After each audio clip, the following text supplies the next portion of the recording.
जय हिंद साथियों, मैं हरिवंश आपका स्वागत करता हूं आपके अपने चैनल द साइंस कॉन्सेप्ट पर। आशा करता हूं आप बहुत अच्छे होंगे और अपनी तैयारी बहुत अच्छी तरीके से कर रहे होंगे। आपका टाइम वेस्ट न करते हुए हम सीधे टॉपिक पर आते हैं। देखिए, हमारी यहाँ पर बायोलॉजी की क्लास चल रही थी, अर्थात हम बायोलॉजी का फुल फाउंडेशन कोर्स पढ़ रहे थे, जिसमें हमने अब तक लगभग 9 से 10 क्लासें कर ली। नेक्स्ट अगली क्लास पर चलेंगे। हम कहें कि इससे जो पीछे वाली हमारी क्लास थी, उसमें हमने देखा कि वो हमारी सेल डिवीजन पढ़ रहे थे। सेल डिवीजन में भी हमने तुम्हारा असूत्री कोशिका विभाजन और समसूत्री कोशिका विभाजन के बारे में पढ़ लिया था, और अर्धसूत्री कोशिका के विभाजन में थोड़ा सा हमने आपको जानकारी दी थी। आज की जो हमारी क्लास रहने वाली है वो हम प्रारंभ करेंगे अर्धसूत्री कोशिका विभाजन से। ठीक है भाई, चलिए देखो, हम आज क्या पढ़ने वाले हैं। तो हम पढ़ने वाले हैं आज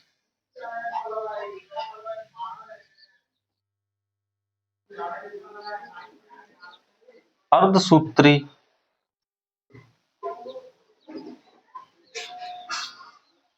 कोशिका विभाजन।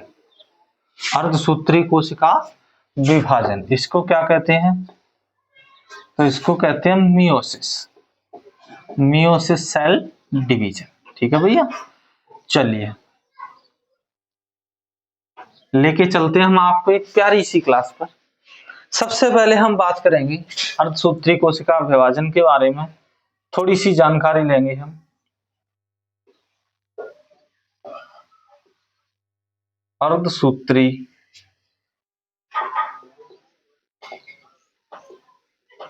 कोशिका विभाजन।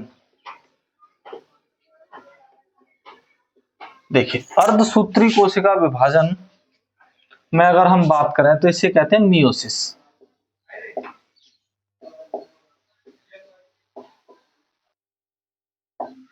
मियोसिस शब्द का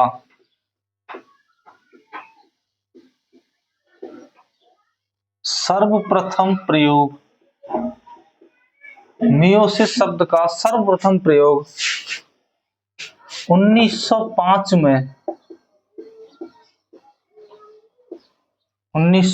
में फार्मर एवं मूरे ने किया। ये दो वैज्ञानिक थे, इन्होंने सर्वप्रथम किसके बारे में बताया हमें? अर्धसूत्री विभाजन के बारे में। ये जो शब्द था मियोसिस, इसका प्रयोग इन्होंने सर्वप्रथम किया। अच्छा, हम कहें अर्धसूत्री विभाजन क्या होता है, तो देखिए, यह विभाजन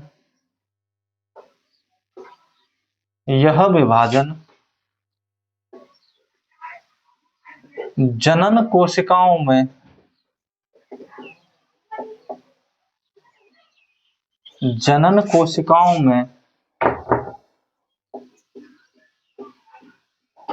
संपन्न होता है। यह जनन कोशिकाओं में संपन्न होता है। ठीक है भाई। अच्छा,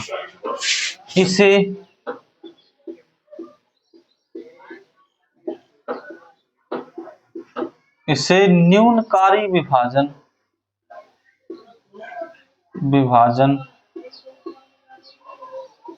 कहते हैं। देखिए, यह जनन कोशिकाओं में होता है, इसे न्यूनकारी विभाजन कहा जाता है। अब देखिए आगे मैं कहूं कि इस विभाजन में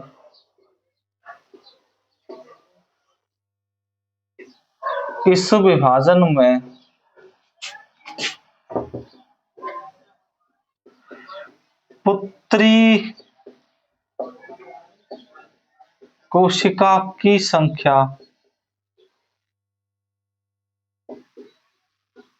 मात्र कोशिका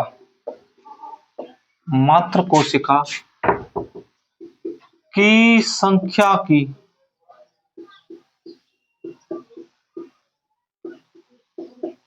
आधी रह जाती है। ठीक है, आदि रह जाती है। ठीक है भाई, इसलिए इसे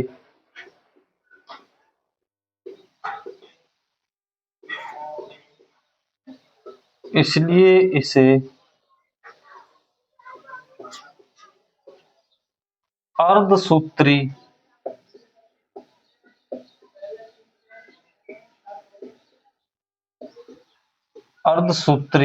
कोशिका विभाजन कहते हैं। अर्धसूत्री कोशिका विभाजन कहते हैं। देखिए, अर्धसूत्री से ही आप समझ रहे होंगे कि यह विभाजन में मातृ कोशिका से पुत्री कोशिका के अंदर आदि गुणसूत्र आते हैं। लेकिन आप कहें आदि गुणसूत्र आते हैं तो फिर कैसे? तो देखिए भैया, ये विभाजन होता है दो अवस्था में, या हम कह सकते हैं दो बार होता है। जब दो बार विभाजन होगा तो एक तरफ से आदि आएंगे एक बार से, और एक बार से आदि आएंगे, अर्थात पूर्ण हो जाएंगे। यानी माता पिता से जो संतान उत्पन्न होगी, जिसमें आधे पिता के गुणसूत्र होंगे और आधे माता के गुणसूत्र होंगे, ऐसे ओवरऑल करके पुत्र के अंदर या संतान के अंदर जो है उतने ही गुणसूत्र हो जाएंगे। ठीक है भाई, चलिए आगे।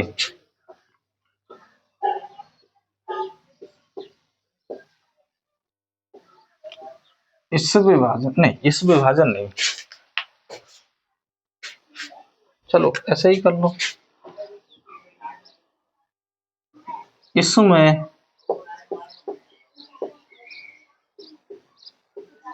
विभाजन की क्रिया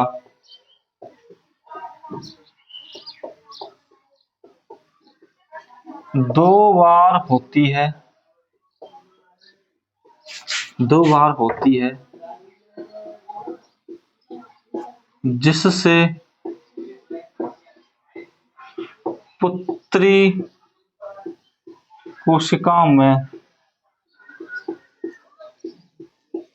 गुणसूत्रों की संख्या, पुत्री कोशिका में गुणसूत्रों की संख्या 4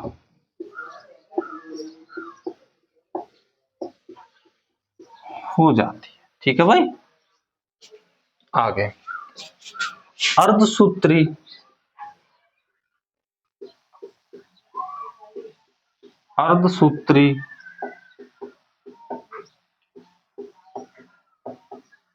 कोशिका विभाजन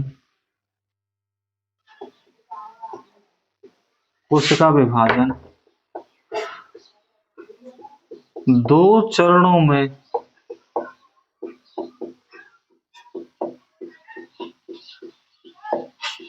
पूर्ण होता है। अर्धसूत्री कोशिका विभाजन कितने चरणों में पूर्ण होता है? 2 चरणों में। अब देखिए 2 चरणों में क्या होता है, यहां पर ऐसे कह देते हैं कि पहला चरण है मियोसिस प्रथम। पहला चरण क्या है? Meiosis first. अच्छा, ये आपको लेकिन वहां इस तरह से लिखा हुआ मिलेगा। ठीक है भाई, दूसरा चरण कह सकते हैं हम तुम्हारा मियोसिस सेकंड। देखिए, मियोसिस जो फर्स्ट होता है, इसमें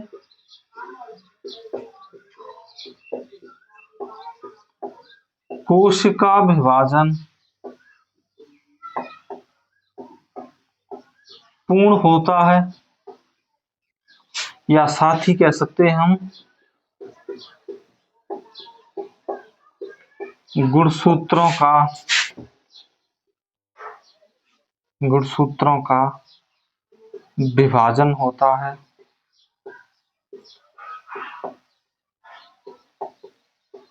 लेकिन मियोसिस सेकंड के अंदर हम अगर बात करें तो देखिए, मियोसिस सेकंड में कोशिका द्रव्य का विभाजन होता है। इस कारण से यहां पर कोशिका का विभाजन भी साथ साथ होता है, जिससे दोनों में हर एक में दो पुत्री कोशिकाएं बनती हैं और ओवरऑल दोनों दो विभाजन होते हैं अर्थात दो अवस्था में पूर्ण होते हैं, जिस कारण से यहाँ चार पुत्री कोशिकाओं का निर्माण होता है। ठीक है भाई, चलिए आज यहाँ तक समझ में आ गया है, तो यहाँ से हम थोड़ा सा आगे बढ़ेंगे। ये डेट आपको याद रखनी है। मियोसिस शब्द का प्रयोग सर्वप्रथम 1905 में फार्मर एवं मूरे ने किया था।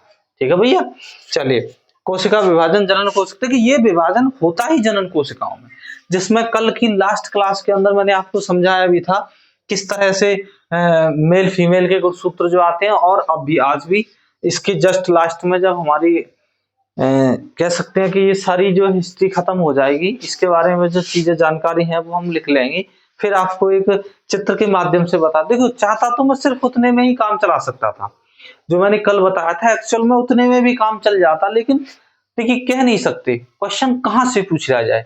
मेरा मानना यह है कि कोई भी सब्जेक्ट्स पढ़ो, एक बार पढ़ो, लेकिन उस लेवल की पढ़ोगे दोबारा से फिर जरूरत ही ना पड़े। क्योंकि देखिए हम हर परीक्षा के लिए हर सब्जेक्ट को हर बार नहीं पढ़ सकते, इसीलिए कुछ सब्जेक्ट्स ऐसी हैं जिनको एक बार ऐसे नोट्स बना के रख लिए जाए कि बार बार सिर्फ उनको रिवीजन किया जाए, भाई बार बार नोट्स बनाने की आवश्यकता ना पड़े, क्योंकि इतना समय नहीं होता। ठीक है भाई, चलिए आगे, अभी ये मैं रफ कर रहा हूं, आगे चलते हैं इनकी दोनों अवस्थाओं के बारे में। चलिए आगे चलेंगे, कोशिका की दो अवस्थाओं के बारे में चर्चा करेंगे। पहले हम पढ़ेंगे मियोसिस प्रथम। देखिए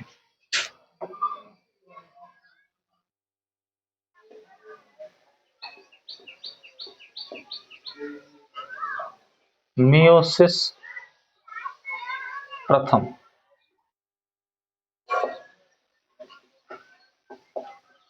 देखिए मियोसिस फर्स्ट की अगर हम बात कर लें तो इसे कुल चार भागों में बांटा है।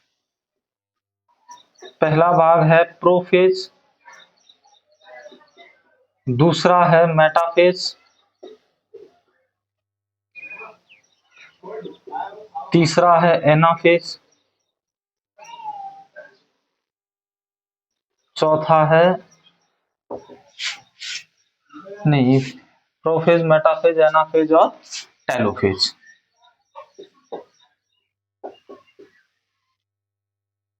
इस तरह से इसको चार अवस्थाओं में बांटा कि देखिए ये जो अवस्था है प्रोफेज, यह सबसे लंबी अवस्था होने के कारण इसे खुद को भी पांच अवस्थाओं में बांट दिया गया है। पांच अवस्थाओं में बांटा गया है। पांचों अवस्थाएं कौन कौन सी हैं, किस तरह से हैं, उनका विवरण के साथ हम जो है यहाँ पर पढ़ेंगे। ठीक है भाई, चलिए फिर इसको यहां से रफ करके चलते हैं आगे।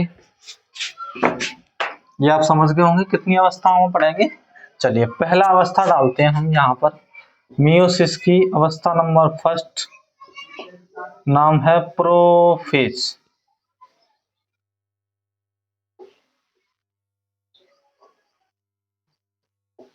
प्रोफेज ये लिखिए, इसके बारे में देखिए प्रोफेज क्या है। यह सबसे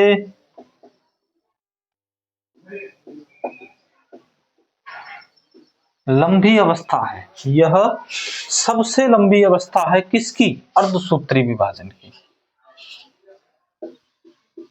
अर्धसूत्री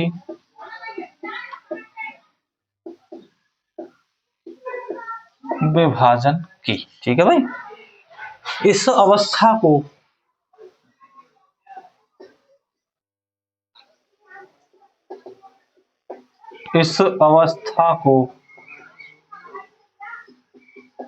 पांच भागों में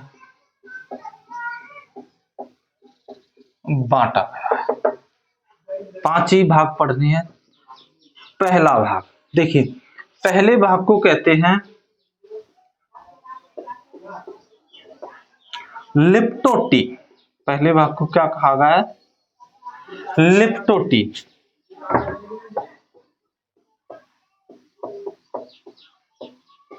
देखिए इस भाग में क्या होता है, इस भाग की अगर हम बात करें सुनिए, लेप्टोटीन अवस्था में क्या होता है, देखिए एक एक लाइन की है इसमें, लेकिन विशेष ध्यान रखना। लेप्टोटीन अवस्था में क्रोमेटिन जाल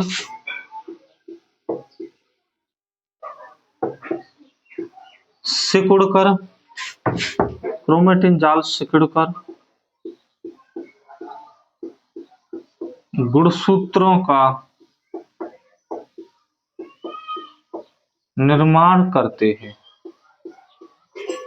क्रोमेटिन जाल सिकुड़कर गुणसूत्रों का निर्माण करते हैं। ठीक है भाई, आगे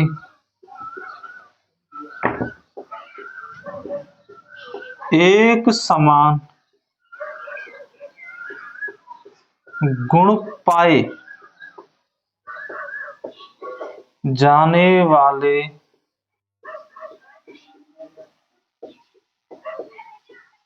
गुणसूत्रों को, एक समान पाए जाने वाले गुणसूत्रों को समजात गुणसूत्र कहते हैं। ठीक है भाई, एक समान पाए जाने वाले गुणसूत्रों को समजात गुणसूत्र कहते हैं। दूसरी उपावस्था क्या थी,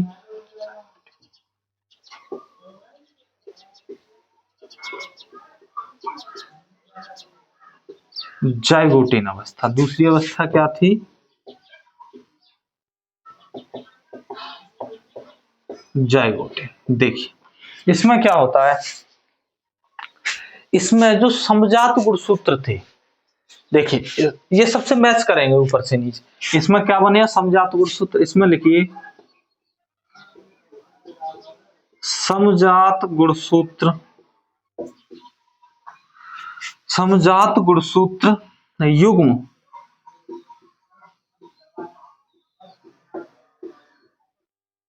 युग्म बनाते हैं, युग्म बनाते हैं। इस प्रक्रिया को, इस क्रिया को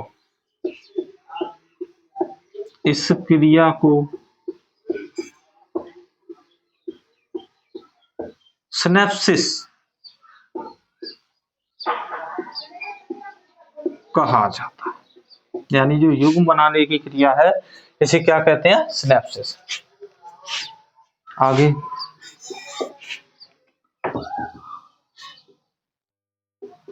युगली गुणसूत्रों को, युगली गुणसूत्रों को बाइवैलेंट, युगली गुणसूत्रों को बाइवैलेंट, बाइवैलेंट क्रोमोसोम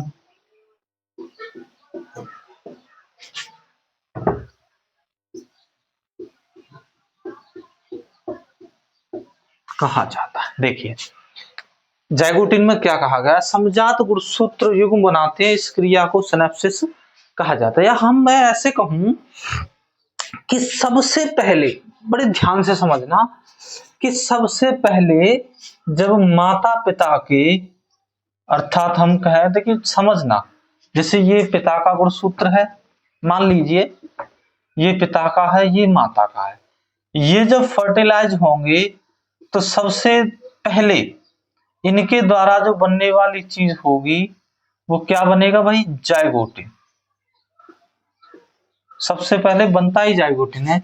जाइगोटिन के बाद जो है अंगों का निर्माण होता है, अर्थात कई अंग बनते हैं, कई अंगों से मिलकर फिर बॉडी बनती है। ठीक है भाई, चलिए चलो ये विवरण अभी थोड़ा सा लिखेंगे, अभी हम बताऊंगा इसको सरल भाषा में।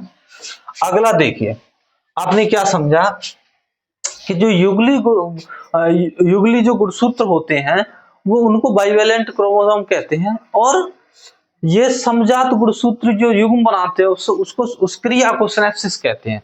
अर्थात जो गुणसूत्रों ने जो युग्म बनाया है उस क्रिया को क्या कहा जाता है, सिनेप्सिस। ठीक है भाई, चलिए आगे देखिए, अगली जो तीसरे नंबर की उपावस्था है उसका नाम है पैकिटिन।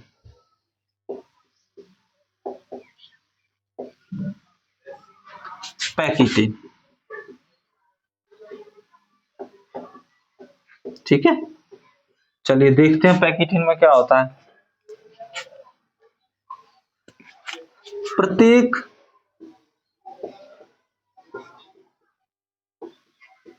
प्रत्येक गुणसूत्र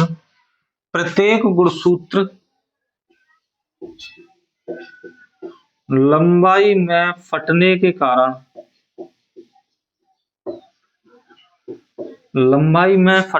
कारण समजात गुणसूत्र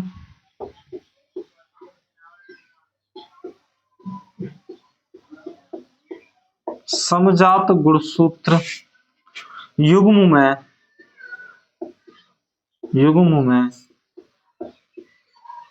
चार क्रोमेटिड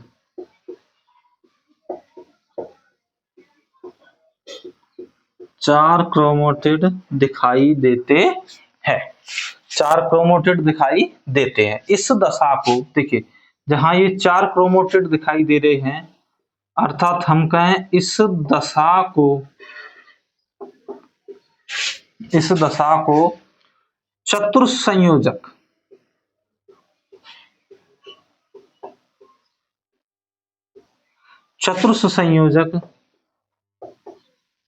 टेट्राइट कहा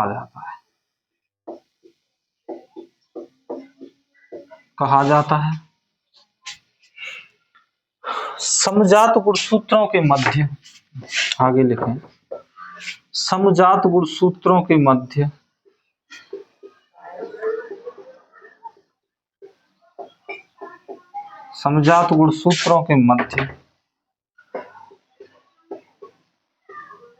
विनिमय क्रिया जिसे आप कहते हैं क्रॉसिंग ओवर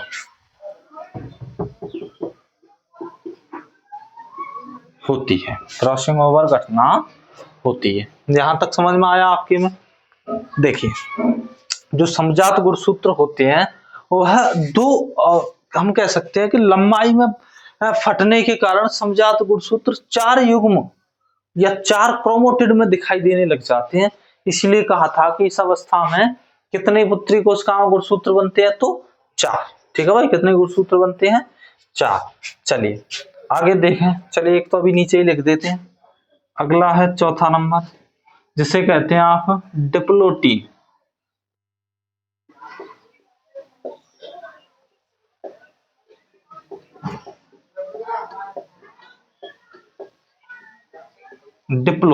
ठीक है भाई, इसमें लिखिए, इसमें है समजात गुणसूत्रों के मध्य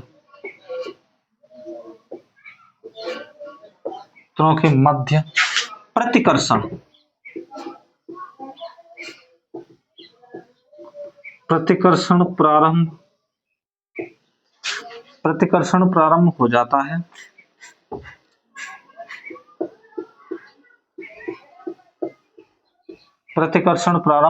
जाता है। ठीक है भाई, इस कारण से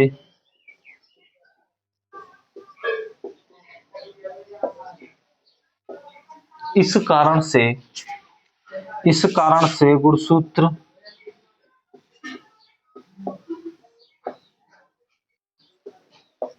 अलग अलग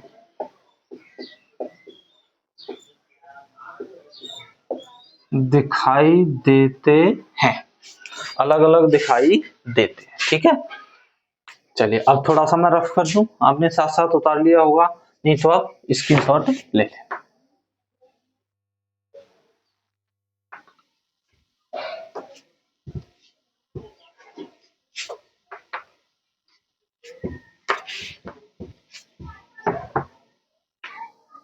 अलग अलग दिखाई देने लगते हैं। ठीक है, लेकिन अलग अलग दिखाई देने के साथ ही हम कहें कहीं कहीं कहीं कहीं गुणसूत्र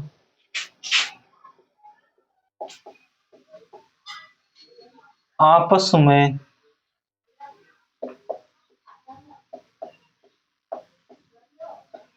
जुड़े होते हैं, जिसे जिसे काइज़्मा कहा जाता है, जिसे काइज़्मा कहा जाता है। ठीक है भाई। अच्छा, इसमें जो इससे पहले जो क्रॉसिंग ओवर की घटना हुई थी, वो यहाँ एक लाइन लिख लेंगे।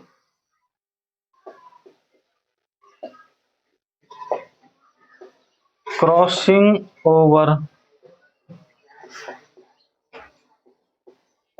की घटना के कारण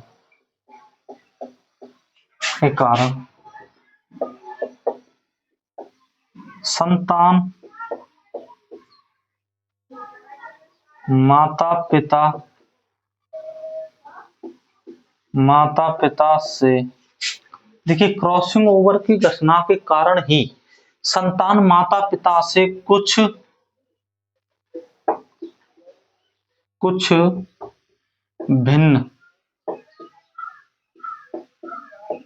भिन्न दिखती है। ठीक है, क्रॉसिंग ओवर घटना के कारण ही संतान माता पिता से कुछ थोड़ी बहुत भिन्न दिखती है। अच्छा, अगली जो पांचवी उपावस्था थी वह थी डाइकाइनेसिस।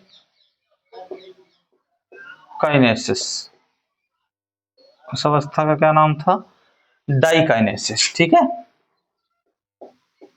देखिए इस अवस्था में क्या था,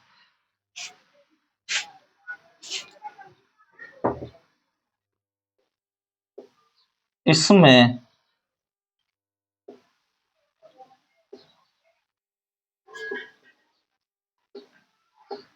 समजात गुणसूत्र बिल्कुल अलग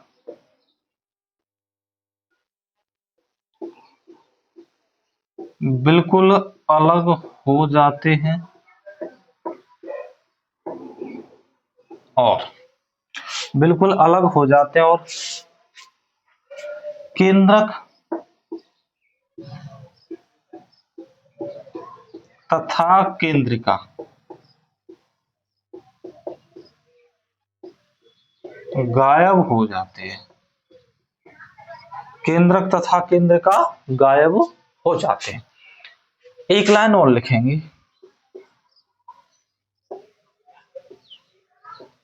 इस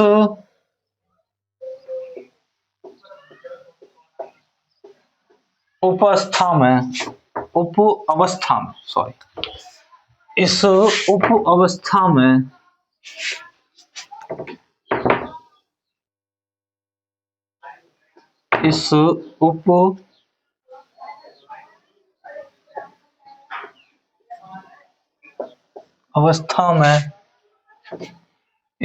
अवस्था में तुर्क धागे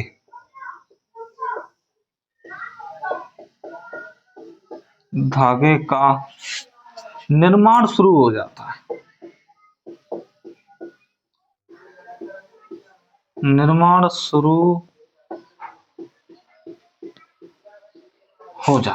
ठीक है भाई, यह है आपकी टोटल 5 अवस्था। किसकी है अभी? ये प्रोफेज की 5 अवस्थाओं में हमने पढ़ा कि किस अवस्था में क्या चीज घटित होती है। अगली हम बात करें दूसरे नंबर की अवस्था, तो वो लिखाई थी आपको मेटाफेज। वो अवस्था कौन सी है? मेटाफेज अवस्था। देखिए मेटाफेज अवस्था में क्या होता है कि जो यहाँ पर जो तुर्क धागे का निर्माण जो शुरू हुआ है, वो हम कहें कि यहाँ तुर्क धागे का निर्माण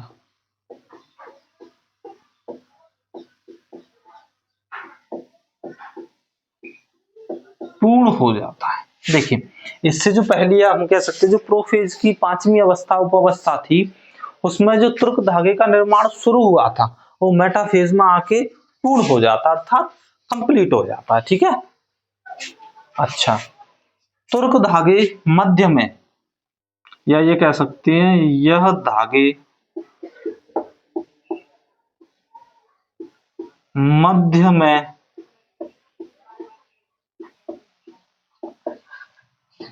सेंट्रोमियर से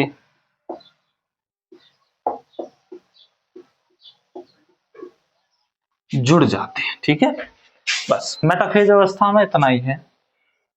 तीसरे नंबर की अवस्था थी एनाफेज।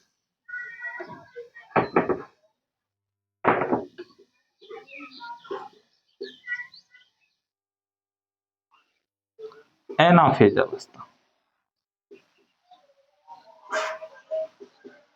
एनाफेज अवस्था क्या होती है?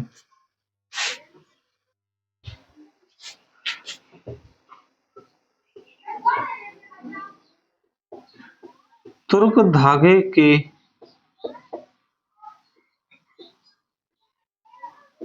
संकुचन के कारण,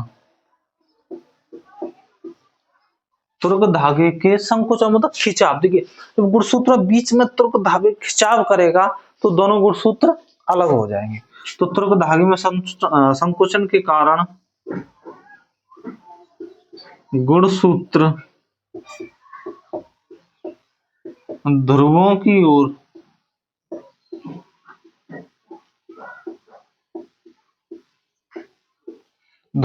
ओर विपरीत ध्रुवों की ओर चले जाते हैं। ठीक है। इसी में एक लाइन और है, प्रत्येक ध्रुव पर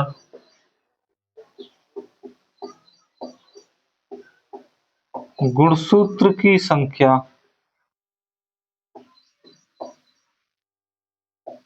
आदि, प्रत्येक ध्रुव पर गुणसूत्र की संख्या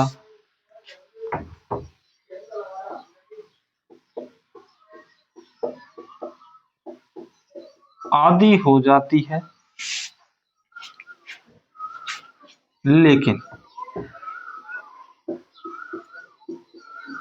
लेकिन इसमें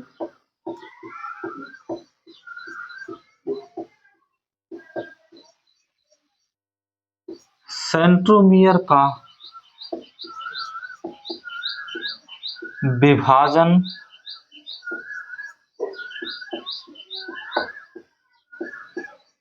नहीं हो पाता है, लेकिन इसमें सेंट्रोमियर का विभाजन नहीं हो पाता है। ठीक है भाई, यहां तक आपकी समझ में आ गया। चलिए अगली हम जो पढ़ाने जा रहे हैं चौथे नंबर की, इसे कहते हैं आप टेलोफेज।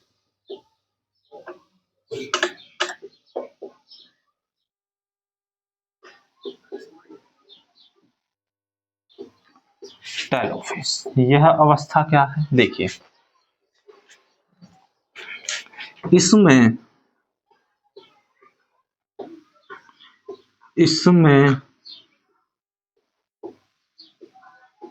केंद्रक कला तथा केंद्रक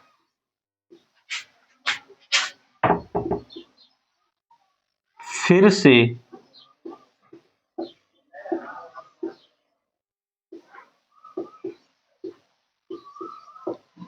प्रकट हो जाते हैं, फिर से प्रकट तथा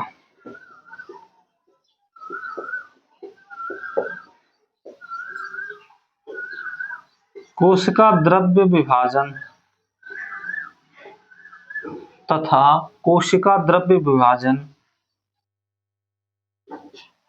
के द्वारा दो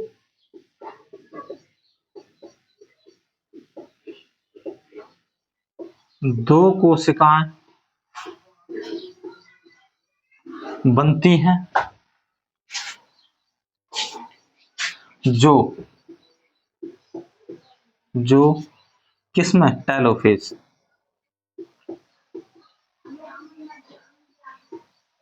टेलोफेज अवस्था में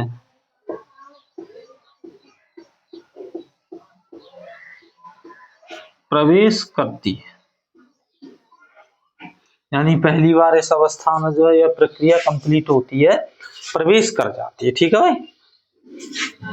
अच्छा, लेकिन इसमें, या ऐसे कह सकते हैं, इसमें डीएनए डबल हेलिक्स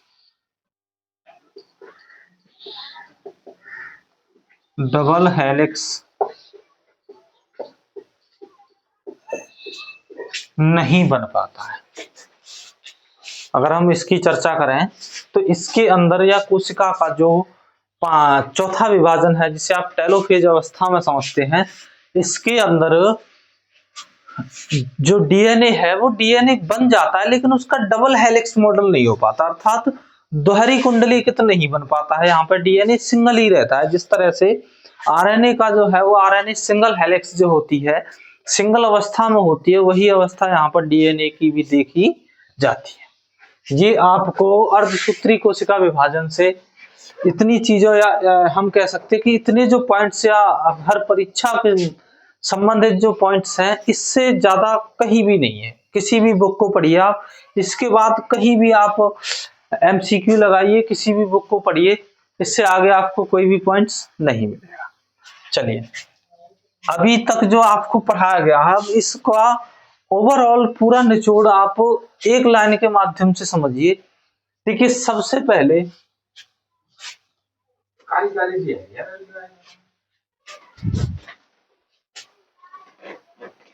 सही है,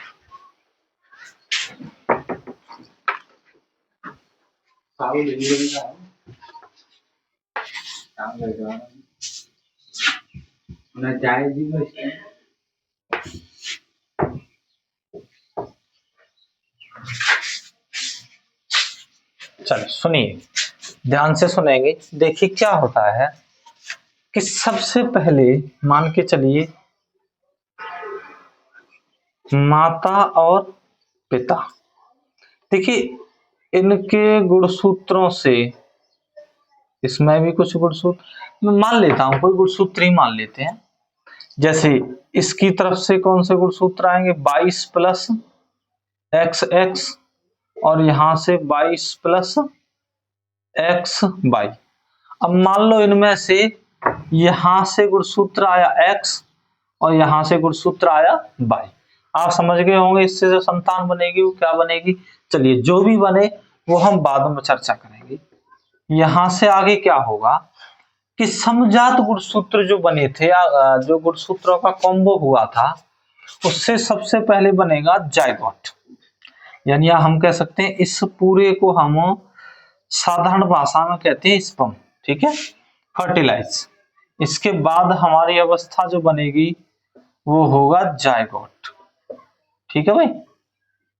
जायगोट अवस्था में हम कह सकते हैं, जायगोट अवस्था होती है जहां माता पिता के गुणसूत्र मिल जाते हैं, आपस में मिल जाते हैं, यानी जोड़ा बन जाता है। जब आपको जायगोट अभी मैंने पढ़ाया था, वहां बताया भी था कि युगली या युग्म गुणसूत्रों को बाइवेलेंट क्रोमोसोम कहते हैं, वो यही है।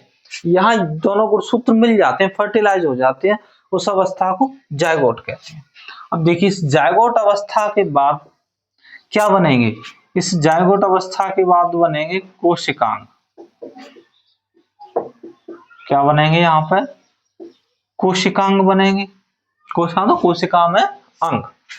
अब जब कोशिका में कई अंग मिल जाएंगे तो कई कोशिकाएं मिलकर फिर क्या बनाएंगी, टिश्यू, अर्थात ऊतक। इसके बाद कोशिकाएं क्या बनाएंगे मिलके, ऊतक। जब कई ऊतक मिल जाएंगे तब फिर बनेंगे आपके बॉडी के अंग, जैसे लीवर है, फेफड़ा, बॉडी अंग। उसके बाद क्या बनेंगे, अंग। जब सभी अंग मिल जाएंगे तो ये एक निर्माण करेंगे किसका, बॉडी, अर्थात शरीर का। चाहे ये शरीर किसका भी हो, यह प्रक्रिया आपकी जो है देखने को आपको मिलेगी कहां पर, जब जिस समय मानव बनता है। ठीक है भाई। देखिए, मानव का बनने का क्रम यही होता है। ठीक है, यहां तक समझ में आ गया। अब देखो, अगर ये बात आपकी समझ में आ गई है तो मैंने उसमें कहा था कि मियोसिस फर्स्ट पढ़ा था हमने। अगर हम मियोसिस सेकंड की बात करें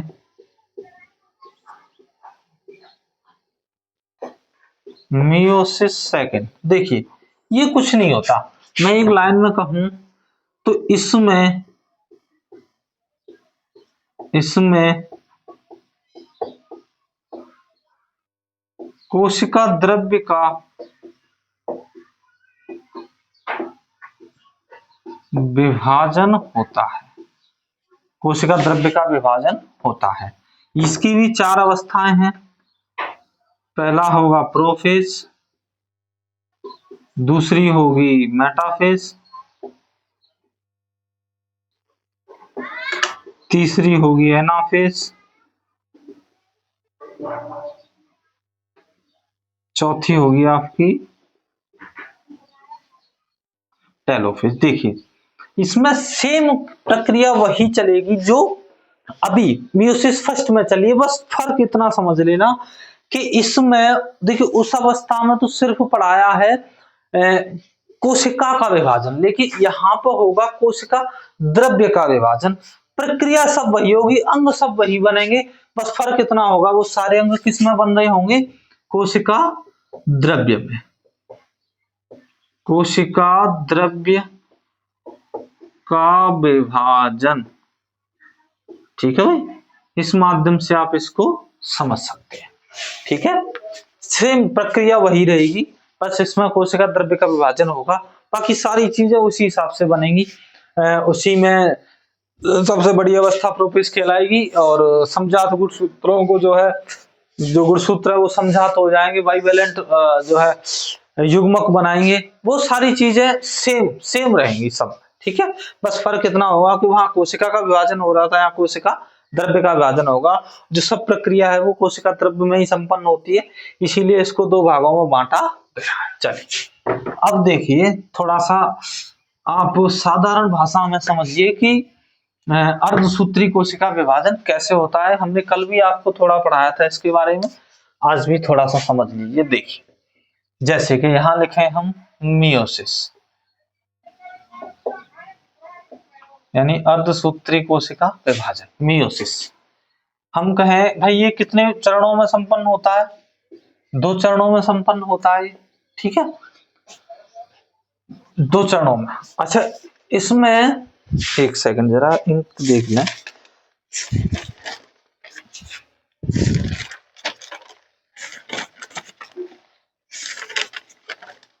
चलिए देखिए इसमें क्या होगा, जैसे ऐसे मानिए, मान लिए मेल है और फीमेल है, मेल और फीमेल। देखिए दोनों में ही 2 प्रकार के गुणसूत्र पाए जाते हैं। भाई हमने कहा था प्रत्येक मात्र कोशिका से कितनी बनती है, 2 पुत्री कोशिकाएं।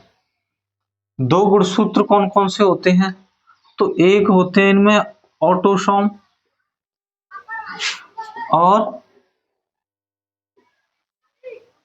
ऑलोसोम। ठीक है, ठीक है, ये जो गुणसूत्र होते हैं इनका काम होता है शरीर का निर्माण करना, शरीर का निर्माण। इनका काम होता है लिंग निर्धारण करना, लिंग निर्धारण करना। ठीक है, देखिए इनकी संख्या जो होती है वह हम कहें इनकी होती है 22 नहीं 23। अच्छा उस हिसाब से, हाँ बिल्कुल बिल्कुल सॉरी, 22, और इनकी होती है एक जोड़ी। ठीक है, एक जोड़ी मतलब कोई एक होगा।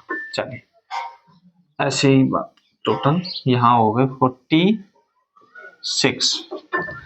महिला के अंदर भी कितने होंगे, 46। महिला में भी सेम प्रकार से पाए जाएंगे ऑटोसोम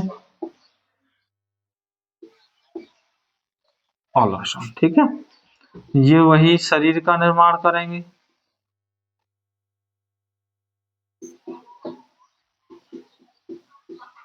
और ये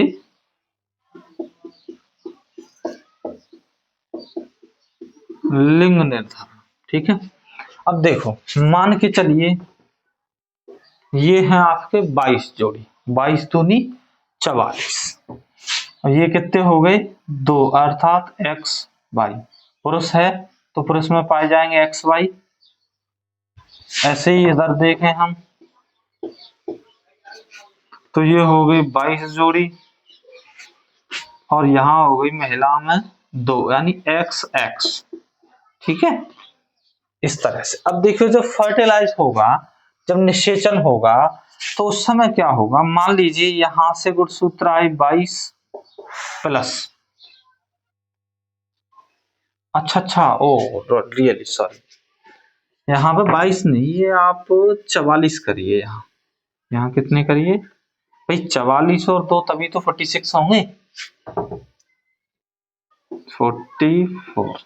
ठीक है, यहां से देखिए अर्धकोश का विभाजन हो रहा है, अर्धसूत्री तो आधे आएंगे 22, इसमें से भी आधे आएंगे 22 प्लस, यहां से मान लीजिए एक गुणसूत्र आया 22 आया, तो यहां से आया x, तो सुविधा के तौर पर मैं लिख दूं x बाई। देखिए टोटल अगर इनको आप काउंट करोगे तो 22 22 44 और तो 46। यहां बनने वाली जो संतान होगी वो कैसा होगा, तो वो होगा लड़का। ठीक है, क्योंकि 22 निर्धारक गुणसूत्र है। चलिए फिर से यहां से आए 22 और यहां से भी 22 प्लस यहां से आ गया x, और वहां से तो ऑलरेडी x आना ही है। इस अवस्था में जो बनने वाली संतान होगी वो होगी लड़की। ठीक है भाई, बस यही है, यही है अर्धसूत्री कोशिका विभाजन। देखिए अर्धसूत्री कोशिका विभाजन में यही है कि इसमें कायिक वो सॉरी इसमें जो गुणसूत्र पाए जाते हैं अर्धसूत्री कोशिका विभाजन का, अगर हम महत्व की बात करें तो ये लैंगिक प्रजनन करने वाले जीवों में जीवन की सबसे महत्वपूर्ण अवस्था या घटना होती है। इसे पीढ़ी दर पीढ़ी कोशिकाओं में विभाजित करने के लिए किया जाता है, इसके माध्यम से एक पीढ़ी से दूसरी पीढ़ी तक जो है चीजें क्रमबद्ध चल पाती है। हम कह सकते हैं अगर कोशिका विभाजन ना होता, देखिए समसूत्री कोशिका विभाजन से तो टूट फूट सही हो रही थी, शरीर की निर्माण हो रहा था, लेकिन एक बात बताओ जब शरीर बनेगा ही नहीं तो निर्माण काहे का होगा। हम कह सकते हैं पीढ़ी दर पीढ़ी अनुवांशिक आगे चलानी है, यानी अपनी संतान उनकी संतान यानी पीढ़ियों को आगे तक चलाना है, तो उसके लिए सबसे महत्वपूर्ण अर्धसूत्री कोशिका विभाजन करना ही पड़ेगा। ठीक है भाई, ये बात आपकी समझ में आ गई। चलिए तो इस तरह से हमारा जो है अर्धसूत्री कोशिका विभाजन समाप्त हुआ।